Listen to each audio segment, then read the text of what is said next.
High friends, welcome back to Indian Aahar. आजची recipe आहे माझी साबुदाण्याच्या उन्हाळ्यासाठी पापड्या बनवणे। त्यासाठी मी हा एवढा साबुदाणा भिजत घातला आहे। आता हा मी मोजून घेणार आहे आणि ह्याच्यात दुप्पट पाणी तापायला ठेवणार आहे। दुपटीपेक्षा थोडं जास्त पाणी लागेल, तर ते पाणी मी वेगळं घेणार आहे तापवून, म्हणजे उकळून। आणि त्यामध्ये मी टाकणार आहे हिरवी मिरची। ही हिरवी मिरची मी बारीक करून घेणार आहे मिक्सरमध्ये। ही घेणार आहे जिरे आणि मीठ। ह्या पातेल्यामध्ये मी पाणी उकळायला ठेवणार आहे। जाडबुडाचं पातेलं घेऊन आपण ह्या साबुदाण्याच्या पापड्या बनवणार आहोत। तर मी आता तुम्हाला पुढची प्रोसेस सांगते। आधी मी साबुदाणा हा जो आहे तो पूर्ण या वाटीने मोजून घेणार आहे। तो मोजून किती होतो हे मी तुम्हाला सांगते। फ्रेंड्स, हा सहा वाट्या साबुदाणा मी मोजलेला आहे।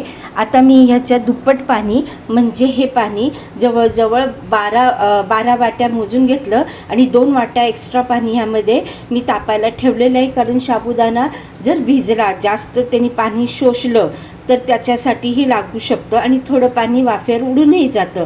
त्यामुळं मी ह्या 14 वाट्या पाणी तापायला ठेवलेलं आहे। त्याचबरोबर मिरची मी वाटून घेतलेली आहे। मिरचीसुद्धा वाटलेली आहे, तीही वाटून ठेवलेली आहे। तुम्हाला जर मिरची तिखट नसेल किंवा तांबडं तिखट नसेल टाकायचं, तर तुम्ही साधं मीठ आणि जिरे टाकून सुद्धा ह्या पापड्या बनवू शकतात।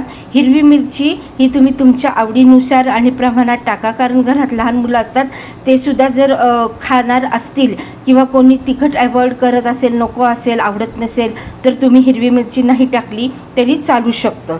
अशा प्रकारे आता हे पाणी उकळल्यावरती मी तुम्हाला साबुदाणा आणि हिरवी मिरची टाकून पुढची रेसिपी तुमच्याबरोबर मी शेअर करते।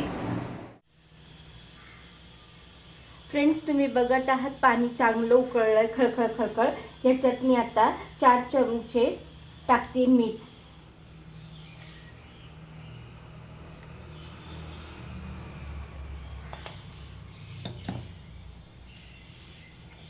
मी 3 आणि थोडंसं 3.5 टाकलं, 4 म्हणाले पण थोडं कमी टाकलं। आपण चाखून बघू लागल्यास मग जास्त टाकता येतं आपल्याला, पण जास्त झालं तर कमी करता येणार नाही। हिरवी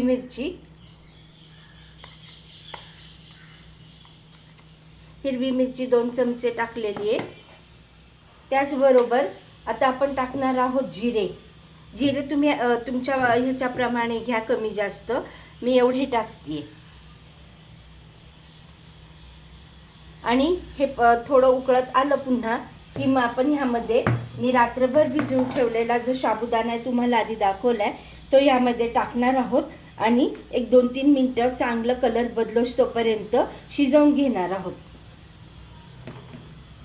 हळूहळू करून मी हा साबुदाणा यामध्ये सोडत आहे।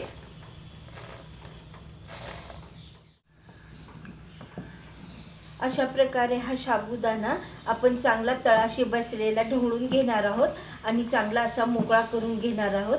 आता थोडा वेळ ह्याच्यावरती आपण एक झाकण ठेवून शिजवून घेणार आहोत।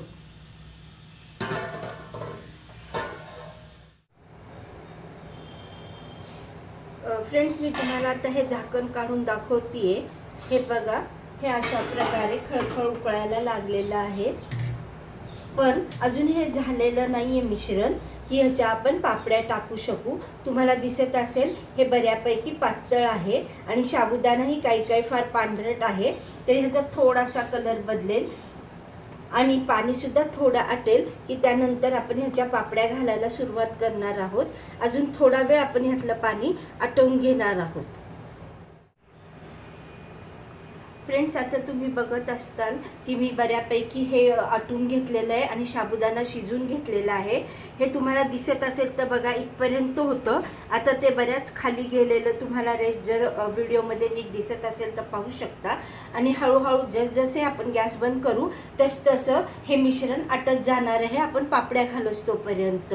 थंड झाल्यावर हे फार गोळा होतं, त्यासाठी तुम्ही थोडंसं गरम पाणी बाजूला करून ठेवलं तर चालेल, किंवा ह्याला गरम तव्यावरती तुम्ही ठेवलं तर चालेल। तुम्ही चुलीवर करत असाल तर काही हरकत नाही आणि जे वाळवण पेपर तुमच्या जवळ असेल तर ह्याच्यातनं घेऊन तुम्ही टाकू शकता। आता मी हे गॅसवर शिजवलंय. मी गॅस आता बंद करणार आहे आणि वाळवणासाठी वाळवण पेपर जवळ नेऊन ह्या पापड्या टाकणार आहेत. टाकस तोपर्यंत हे मिश्रण जर थोडं थंड झालं, आपलं घट्ट व्हायला लागलं असं वाटलं तर त्यामध्ये गरम पाणी करून तुम्ही टाकू शकता. फ्रेंड्स, अशा प्रकारे पेपरवरती मी ह्या पापड्या घालत आहे. गरम गरम तुम्ही बघू शकत असताल. या वाळल्यावरती चांगल्यानंतर आपण काढून घेणार आहोत.